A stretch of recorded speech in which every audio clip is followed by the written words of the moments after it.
I'm Bill Kovacic. I'm a member of the faculty at the George Washington University School of Law in Washington, D.C., and I'm most grateful for the opportunity to participate in this video in the seminar on public procurement, bid rigging, and competition policy.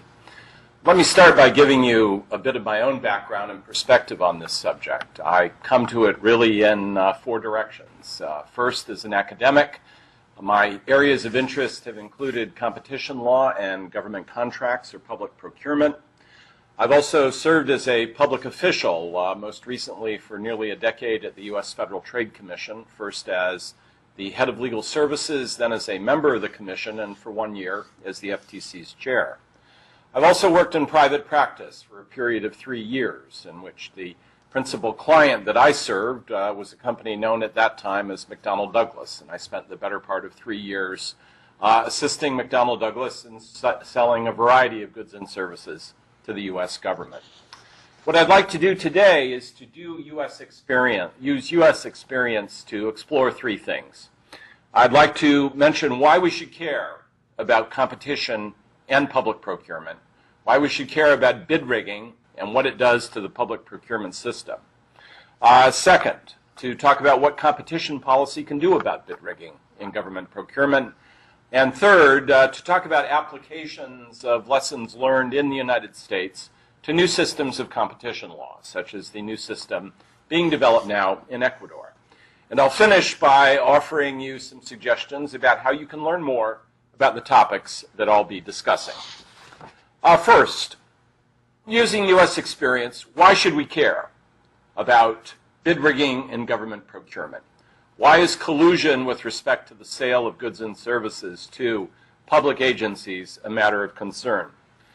Well, to take the modern experience in the United States, there are several reasons. First, public procurement is a huge enterprise in the United States. Depending on how you estimate the amount of activity in the typical year, the sale of goods and services to the national government, to our state governments, and to our cities, our municipalities, accounts for approximately 17 to 20% of GDP. That's a staggering sum of activity. What does it do? First, it pays for infrastructure, roads, airports, bridges, schools, hospitals, water treatment systems, hydroelectric generation facilities. Public funds play a crucial role in paying for the basic infrastructure for transport, in some instances for energy, and a variety of crucial services that citizens use every day. Second, public procurement pays for a staggering array of goods, of equipment. These include the books that children use in elementary and high schools, uniforms that soldiers use on behalf of the Department of Defense, fire engines that municipalities buy for fire prevention systems, medicine that's distributed through our social insurance and medical insurance programs for a variety of recipients, the radar sets that are used for air traffic control throughout the United States, and of course, at the more exotic end, satellites used to monitor compliance with arms control treaties. And last, public procurement funds pay for a variety of crucial services. Food services in our public schools typically are let out in contracts through tendering to a variety of service providers. Moving and storage for troops in our military. When they're moved from one facility to another, the government contracts with moving and storage companies to take their belongings and move them from where they're living now to where they'll be posted later on. A wide variety of programs to train civil servants are provided through public procurement contracts. And increasingly, the information technology networks are sustained and developed through public procurement contracts. This is indispensable to the operation of all public agencies. It struck me during my time at the Federal Trade Commission up through October of 2011 how much my agency depended vitally on the information technology system for everything we did. It was almost impossible for the agency to function without relying in large ways or small ways on the quality of our information technology systems, our computer-based systems, our telecommunications-based systems. Those systems were supported almost entirely by contractors hired outside the government to come in and maintain our system. Without their assistance, we simply wouldn't be able to talk to each other, our computer systems would go down, and it would be almost impossible for the agency to function in an effective way. From government agency to government agency, contractors outside the government are largely responsible for supporting and maintaining the information technology systems that government agencies rely upon so vitally day in and day out. That's just a snapshot of where these vast expenditures go.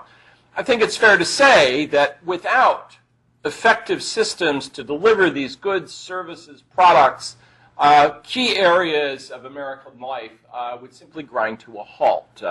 These have become so indispensable to what we do. An outsider might think the U.S. has relied upon a market system and the private sector to such a huge extent that public procurement might have a subsidiary function.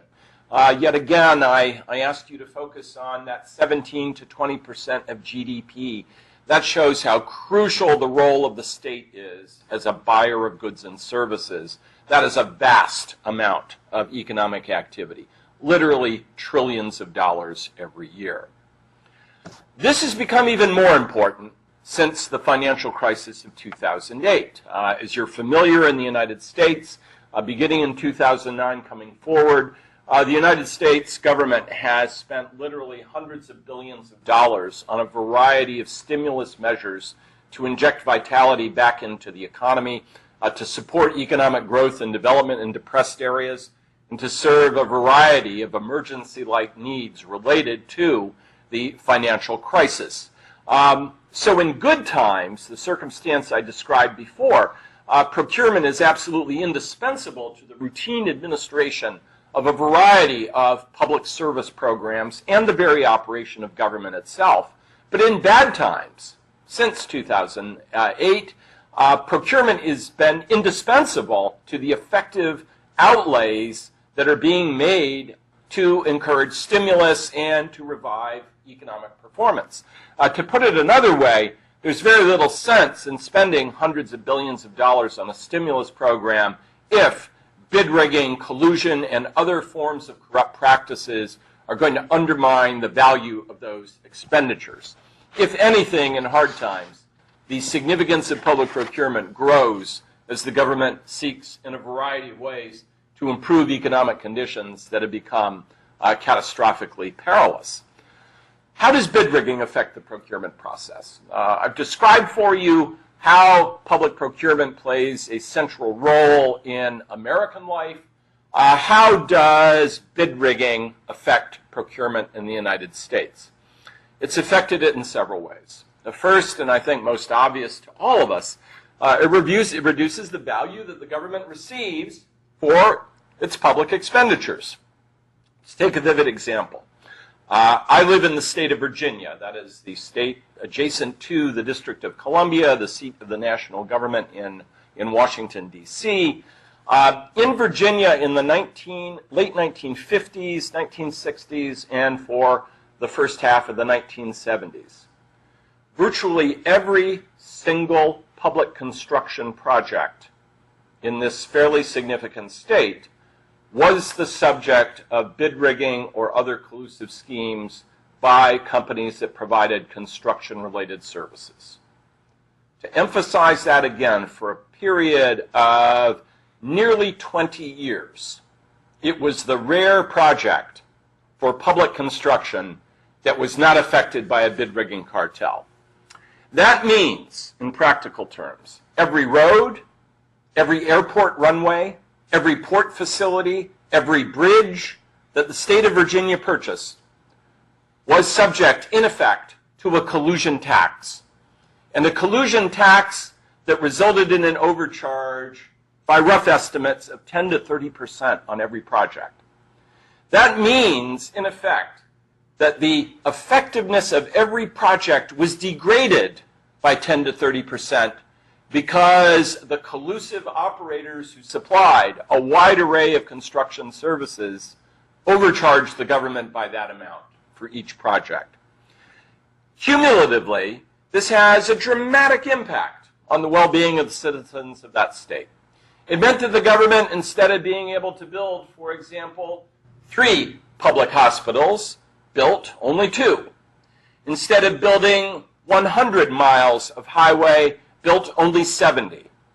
Instead of building 3 runways for a particular airport or in a series of airports in a major metropolitan area, might build only 2. You can imagine the significance of this extraordinary tax upon public expenditures. And it was a program, this collusive scheme, a network that allied many service providers in Virginia.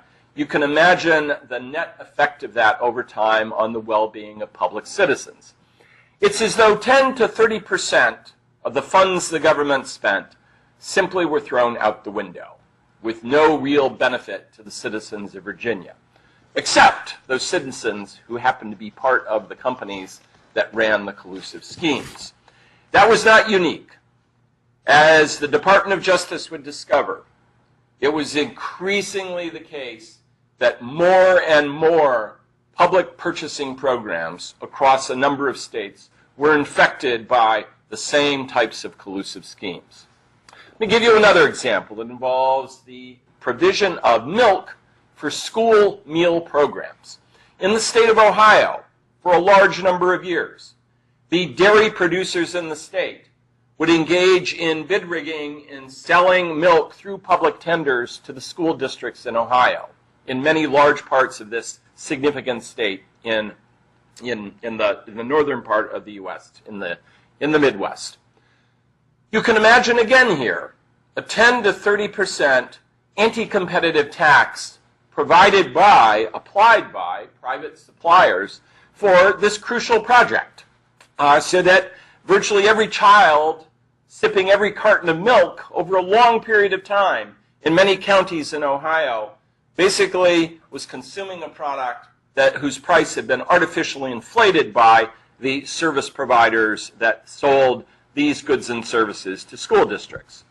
A third example I'll offer you involves military uniforms. The Department of Defense purchases military uniforms through a centralized procurement authority resident inside the Department of Defense. And again, for a period of decades, the companies that supplied uniforms to the Department of Defense would meet among themselves to allocate bids, to rotate bids among themselves to decide who would offer the cheapest tender, who would offer the most expensive tender. And this ran for a period of decades, so that every shirt, every pair of boots, coats, other garments that the government provides to its soldiers was sold at an inflated price, related solely to public procurement. I've suggested to you here that these have tremendous efficiency effects. That is, a statewide, long-running tax on construction projects in Virginia. The inflation of prices charged for milk given to students as part of school meal programs in the public schools, the collusive tax imposed on uniforms sold to the Department of Defense for use by soldiers throughout the military service. Each of these have dramatically adverse efficiency effects by reducing the amount that the government is able to purchase for a given outlay of dollars. But the second effect has to do with what I'll call the distribution effect. That is, who suffers the most. Many of these collusive schemes land hardest on the relatively less affluent citizens of the United States. Relatively wealthy people aren't as badly affected by this. They don't like to ride on bad roads, but they can afford to buy a better car to ride on those roads. They don't like the congestion at airports, but they're better able to absorb the higher cost associated with air transport. Their children might not like a system that raises the price of milk sold to children in the schools, but their kids probably go to private schools anyway, And in any case, they're much better able to absorb the blows that come from collusive price raising. The people who have the fewest options and the people who suffer the most tend to be people who have lesser means. People who are relatively poor tend to depend on many government-provided services much more heavily than people who are relatively rich. So the distributional impact, the impact on social welfare of many of these collusive schemes hits the poorest citizens the hardest. They feel the tax more severely than people with substantial means. A third consequence of these bid rigging schemes was to facilitate corruption in the public procurement process. In a number of instances, the colluding private suppliers would approach public procurement officials and sometimes would tell them, we have a scheme or arrangement through which we're raising the price. If you will cooperate with us in executing these schemes, we will share the super competitive returns that we obtain with you. The monopoly rents, the monopoly overcharges associated with collusion in many instances provided the raw material for going to procurement officers and asking them to assist in making the procurement program more compatible with the operation of successful collusive schemes. So in direct and indirect ways, bid rigging was an instrument for undermining the very integrity of the procurement process from the government side. And the fourth thing that bid rigging did was basically to reduce public confidence in public administration. If the public observes that the money that individual citizens are providing through taxes is being squandered, are not being spent effectively, that simply contributes to a basic background cynicism in the operation of government. It's certainly true in the United States, and I suspect in every country on earth, that individual citizens do not enjoy paying taxes. Nobody at the relevant moment in the revenue cycle gets up in the morning and says, I wish I could pay higher taxes. I enjoy paying taxes. I'd rather pay taxes than spend the money myself. Nobody enjoys that. They enjoy it even less when there is visible evidence that the tax money is being spent badly or ineffectively. And where it is apparent that bid rigging schemes are denying the government the ability to spend public resources effectively, that reinforces basic doubts about the efficacy of public administration. It creates a deeper and deeper public cynicism about the effectiveness of their public institutions. And it contributes to a growing suspicion that government, that public agencies are simply incompetent and not up to the job of serving citizens well. If that feeling becomes more accentuated and broadly based, it becomes extremely difficult for government to mobilize the resources it needs to carry out necessary programs for social welfare, and it leads to basic questions about the legitimacy of the state itself. So public procurement, if it is infected by bid rigging, can contribute to basic doubts about the utility, the value, the efficacy, the legitimacy of the state itself. Well, what can competition policy do about this? I'd like to turn now to discuss what happened in the United States to address bid rigging schemes, and to talk about two things. The first strategy was to use competition law more effectively to attack the collusive schemes themselves. What are the collusive schemes? Well, you've spent time in this seminar focusing on them, but let me simply summarize. The private suppliers often would meet among themselves before tenders to agree who would win each tender. This is often called bid rotation. Suppose there are 4 construction companies. We meet together. I assign the first tender to myself. I'm going to win that. Firm number 2 will win the second tender. Firm number 3, the third. Firm number 4, the fourth. And then we repeat the cycle again.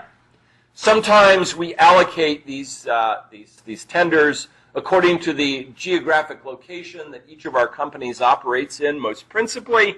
There are a variety of ways to do this, but the essence of it is that we allocate each of these tendering opportunities among ourselves, and we determine in advance who's going to win and who's going to lose each procurement event.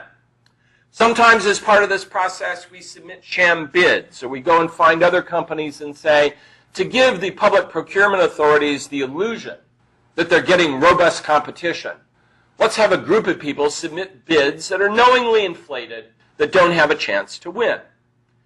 And a further way that we cement cooperation and ensure that would-be collusive members don't defect is that we allocate subcontracts based upon the prime contract that we've received. For example, if it's my turn to win the road paving contract, I get the prime contract, but then I go to my fellow bidders and I give them subcontracts to support me in the performance of the prime contract. Their knowledge that, in effect, I will use the subcontracts to pay them off cements their fidelity to the cartel itself. It keeps them in the scheme. So it's common in many collusive arrangements, especially for construction, that I get the prime contract and I share the returns from the super competitive price with my fellow cartel members by giving them subcontracts. Beginning in the 1970s and carrying forward to the present, the Department of Justice decided to focus more attention on attacking cartels. It was the consequence partly of an amendment to the nation's competition laws in the early 1970s that made collusion a more serious criminal offense, making it one of the more serious criminal offenses, and raised the fines that could be imposed. And in order to make this effective, to roll out this program, the U.S. Department of Justice adopted a strategy of looking to public procurement first. Why did early bid rigging cases in the 70s focus on public procurement? There might be a sense on the part of some citizens that bid rigging is not as serious a crime as crimes of violence. And there might be some reluctance to put a business person wearing the coat, the tie, the nice shirt into a prison cell as opposed to putting someone who commits a murder, robs a bank into a prison cell. The Department of Justice strategy was to emphasize how bid rigging on public procurement is a serious form of robbery.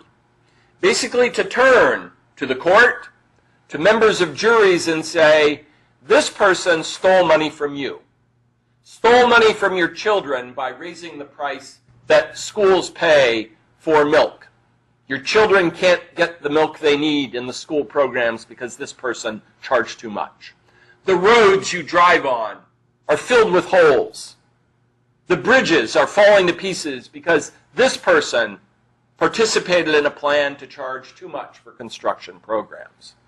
And by identifying the direct harm to citizens, the Department of Justice developed acceptance for a general norm or standard that bid rigging, especially on public procurement, is an extremely serious offense.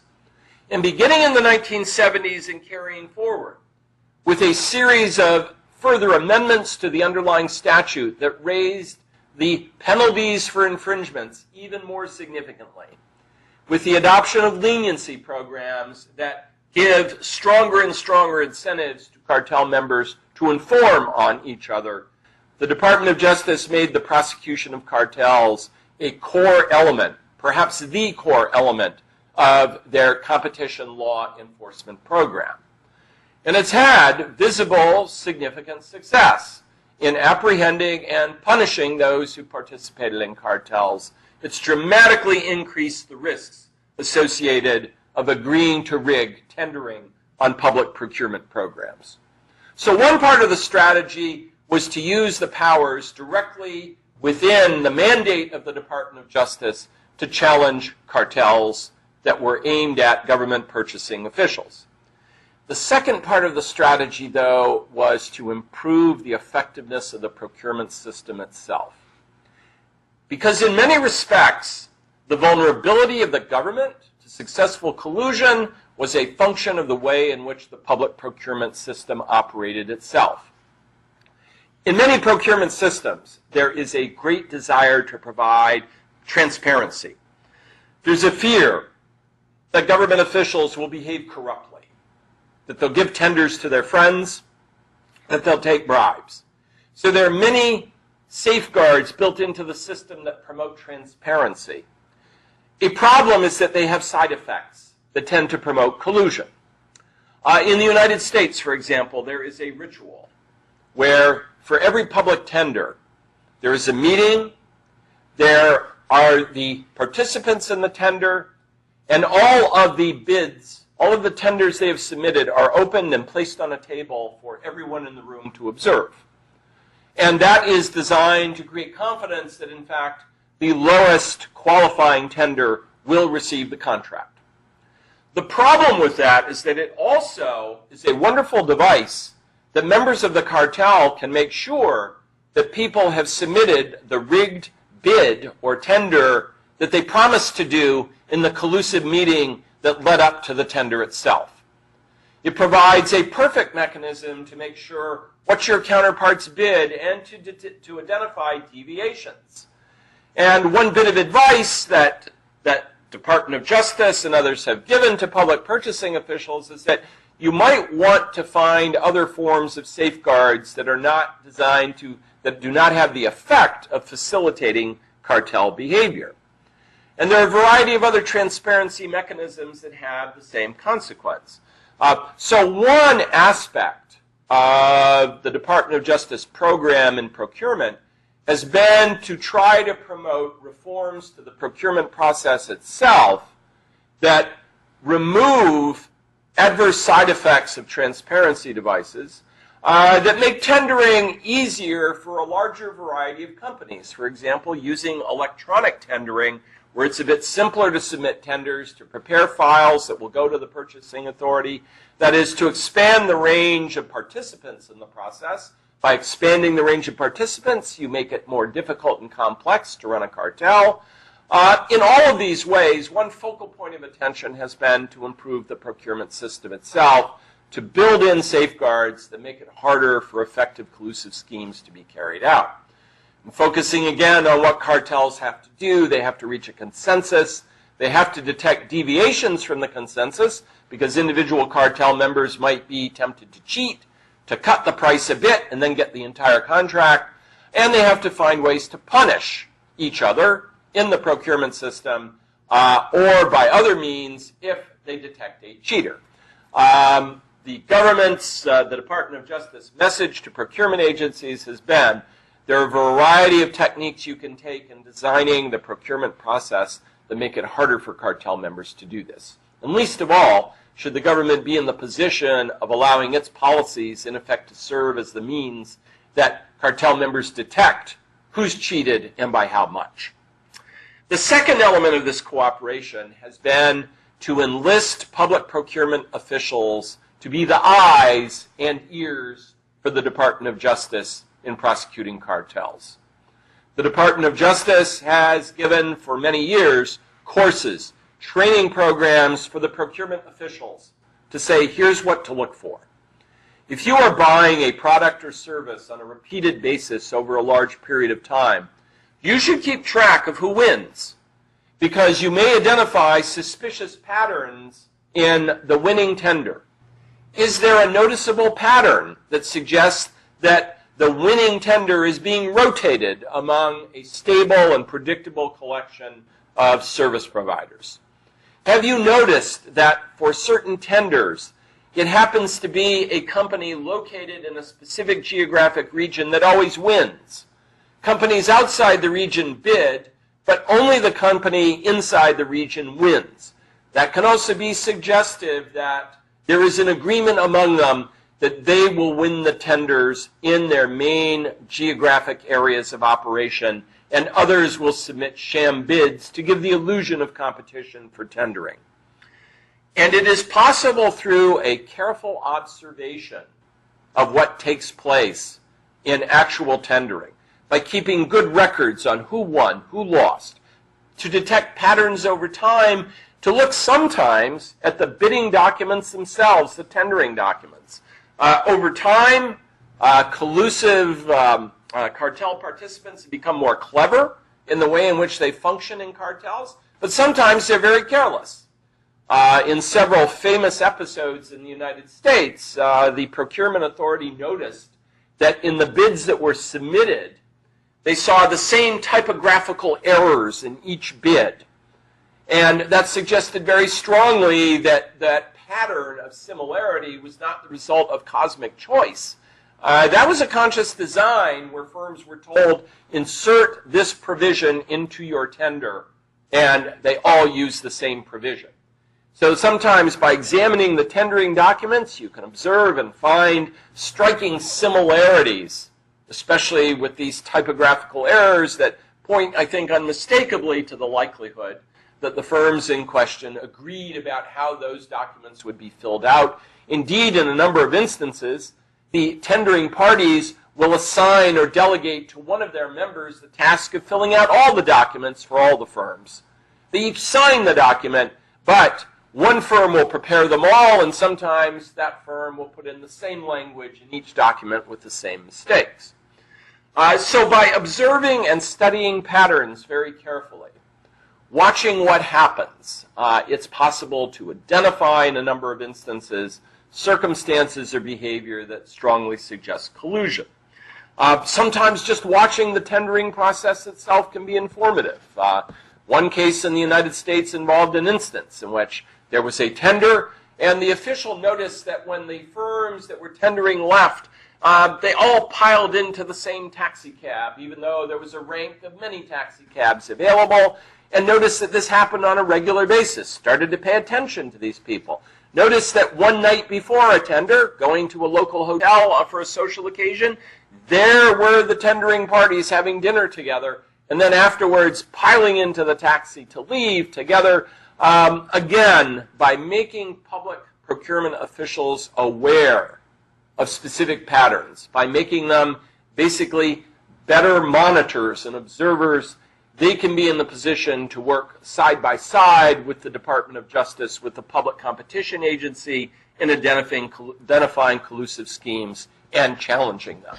So the second crucial frontier of effort within the Department of Justice has been to educate procurement officials and seek measures to improve the procurement process itself, so that you don't only have the competition agency pursuing cartels, which the Department of Justice in the U.S. does with a great deal of effort and great skill, but you also have, in a sense, the public officials in the competition agencies going to address the root cause, trying to find instances in which the public procurement system itself might contribute to and encourage collusion.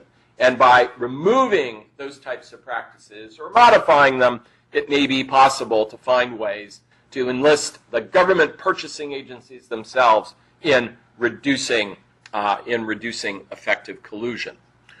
What are some of the applications of this U.S. experience to new systems? I see basically 4 lessons here. First, to me, it points to the very high priority that all competition systems should assign to addressing collusion in public procurement. For me, it suggests that one of the best things competition policy can deliver, one of the best answers to the question, why have a competition law system, is that it can help improve the results that the government gets when it spends money for goods and services. A second reason is that in the United States, this has generated a substantial rate of return. If you look at the competition agency as an investor in deciding, how am I going to take the funds available to me? What activities generate the best returns for society? I think the U.S. experience suggests that in many ways, the effort to attack cartels involving public procurement do exactly that. That is, part of what happens is that by discouraging cartels, by attacking collusive schemes, the ability of the government to get better value for what it spends increases over time, and that is a very good rate of return for the shareholders, the citizens of the country. A third implication of this lesson of the U.S. experience is the value of having the competition law system develop an effective cooperative program with public procurement officials. One of the first initiatives of a new competition system should be to build a cooperative relationship with public procurement departments. Whether they reside in the Ministry of Finance, whether they're located inside of other ministries, the government functions that perform public procurement, those offices should be enlisted to participate in a cooperative program with the competition agency, because through a process of education and through the training programs that a competition agency can provide, the purchasing agency is able to adapt its system to make it more impervious to collusion, but also to help identify signs that suggest that collusion is taking place, to help target the competition agency's efforts to attack cartels. And a fourth lesson is that this program, for all the reasons I mentioned, can build public support for the competition law system and build effective political support. Inside the government, if you go to the Ministry of Finance and you ask the Ministry of Finance, would you like to improve the effectiveness of public expenditure programs by 10 to 30%? Not by increasing outlays, but by making sure that existing expenditures will be more effective because they are not subject to a collusion tax. It's the rare Ministry of Finance that will say no.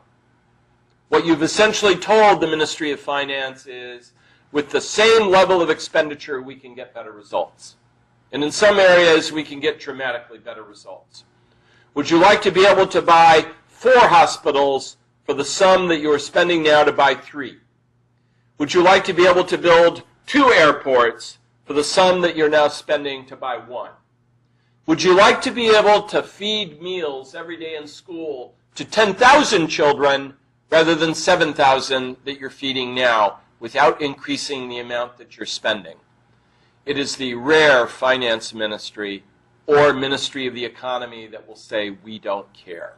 Of course they'll care. And this enables government officials, elected officials, ministries to see firsthand the benefit of having an effective competition law system.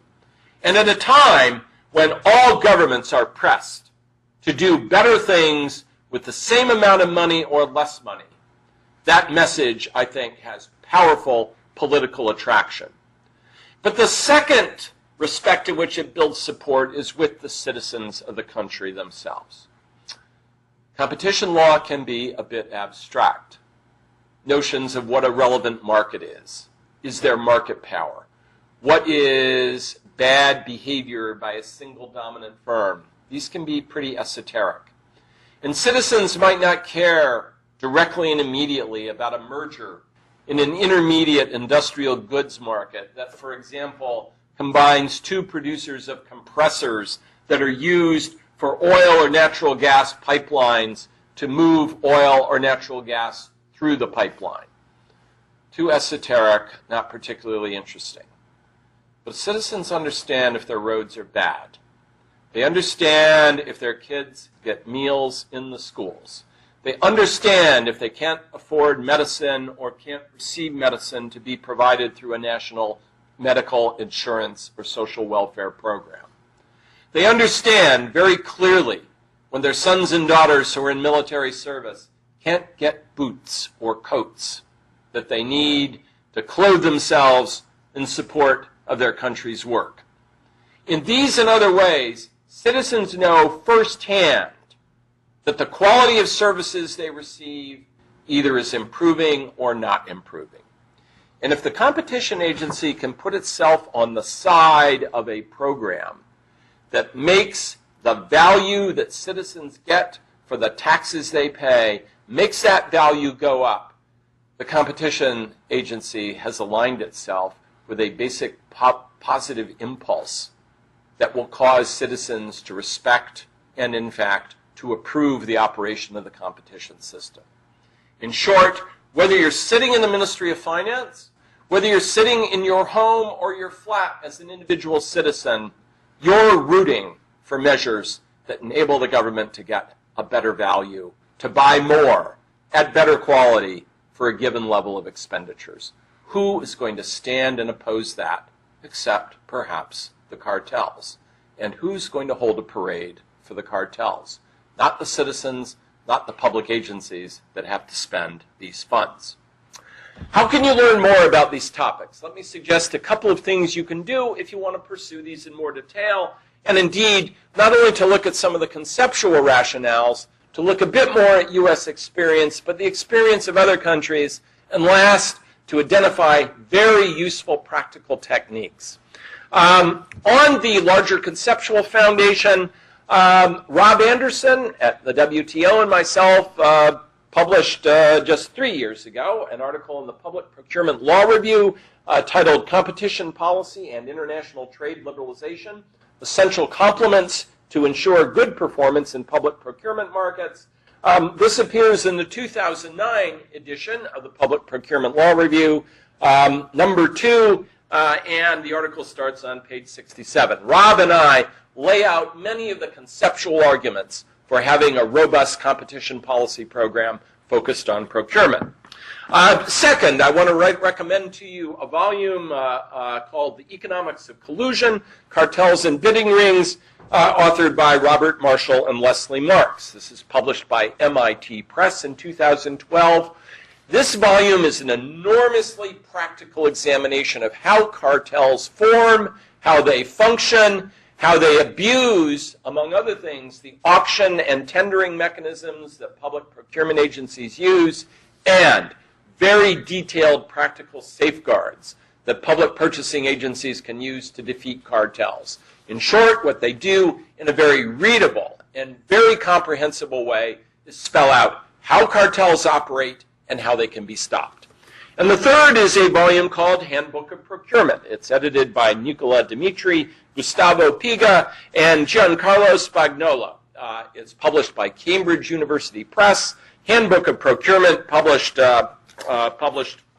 in 2006. This has, much in the way of the Marshall and Marks book, very practical observations about how you can design a system to be more impervious to collusion. Along with Leslie Marks and Bob Marshall and Matt Rafe, I have a chapter in this volume that goes through step by step what purchasing agencies can do to make procurement systems more resistant to effective collusion. I also leave you with my email address because I'd be delighted to continue the conversation at a long distance as well.